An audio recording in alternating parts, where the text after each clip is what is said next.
పురిటి నొప్పులతో జింక దగ్గరలో ఉన్న చెట్ల గుబురులో ప్రసవించడానికి చేరుకుంది. పక్కనే నది ఉధృతంగా ప్రవహిస్తోంది. అదే మంచి చోటు అనుకుంది. ఉరుములు మెరుపులతో వర్షం పడేట్లుంది. ఇంకోవైపు అడవి అంటుకొని మంటలు వ్యాపిస్తున్నాయి. ఎడం వైపు ఒక వేటగాడు బాణాన్ని జింక మీదికి ఎక్కుపెట్టి ఉన్నాడు. కుడివైపు ఒక సింహం జింక మీదికి దూకడానికి సిద్ధంగా ఉంది. ప్రసవేదంలో ఉన్న జింకకు ఏమీ తోచలేదు.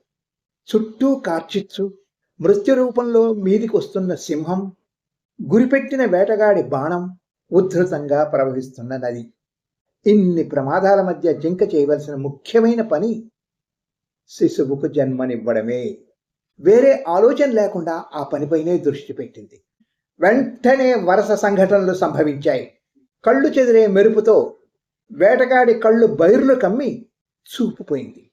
చేతిలో బాణం గురి తప్పి సింహం గుండెల్లో చీల్చింది. వర్షం ధారాపాతంగా కురుస్తూ కార్చిచ్చును ఆర్పేసింది. జింక ఆరోగ్యమైన శిశువుకు జన్మనిచ్చింది. ఈ జింక జీవితం మనకు చాలా పాఠాలు నేర్పుతుంది.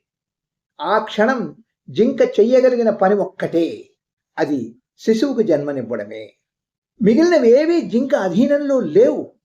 ఏం చేసినా ముప్పే.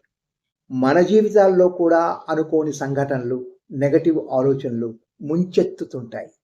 అందుకే అధీనంలో లేని వాటి గురించి కాక మన ప్రాధాన్యతలను గుర్తించి అవే చెయ్యండి. విజయం మీదే. Good luck.